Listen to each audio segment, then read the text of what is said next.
안녕하세요. 세상의 모든 핫이슈를 전해드리는 이슈마스터입니다. 우리나라의 적극적인 방어는 전 세계에도 알려질 만큼 모범적인 사례로 남고 있습니다.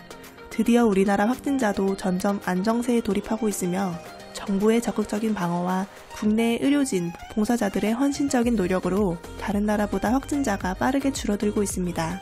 이번 일로 우리나라 의료 시스템이 주목을 받고 있습니다. 미국과 이탈리아, 프랑스 등의 국가에서 우리나라의 의료기와 진단키트 등을 도와달라는 긴급 요청이 있었습니다. 처음 중국 다음으로 우리나라에도 확진자들이 늘어나며 대부분 나라에서 우리나라 국민들의 입국을 막았습니다. 대표적으로 다 아시는 베트남과 일본이 우리나라 국민을 입국 금지시켰습니다. 어차피 우리 국민들은 노 재팬이라는 불매운동이나 여행의 자제 등으로 일본으로 많은 입국을 하지 않는 상태였죠. 하지만 일본 아베 총리는 더 큰 야망이 숨쉬고 있었습니다. 바로 일본에서 개최 예정인 올림픽이었죠. 이미 각국의 확진자들이 전 세계적으로 확산되고 있는 가운데 일본은 자기 나라는 더 이상 확진자가 없다. 그리고 더 이상 발생도 없는 상태이며 일상생활을 즐기고 마스크를 착용하지 않아도 된다라는 말로 국민들을 방치했습니다. 일본 아베 총리는 올림픽을 열지 못하게 될 경우에 어마어마한 경제적 손실이 따르기 때문에 국민들을 대상으로 엄청난 도박을 하게 되었습니다.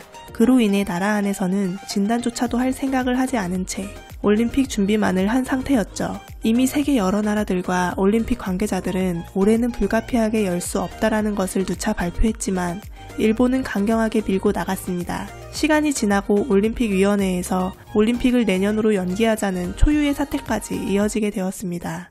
아이러니하게도 올림픽 연기와 함께 일본에서는 확진자들이 늘기 시작했습니다. 이것은 무엇을 의미할까요?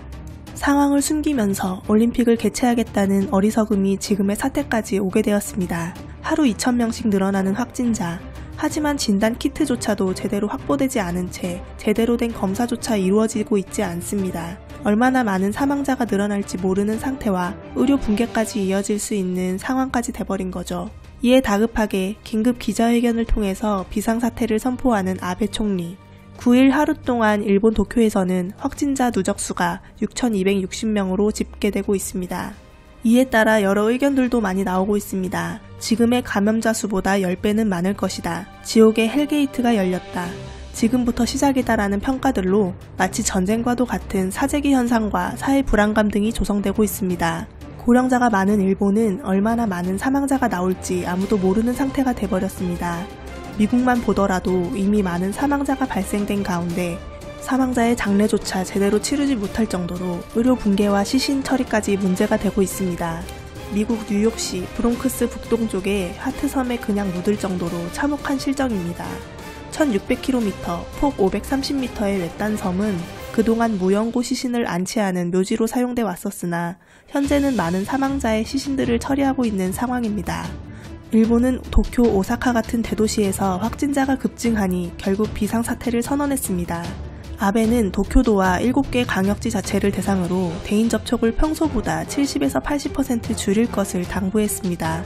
또한 지자체장에게 지역민의 이동 제한, 시설 폐쇄 권한까지 부여한 것으로 알려져 있습니다.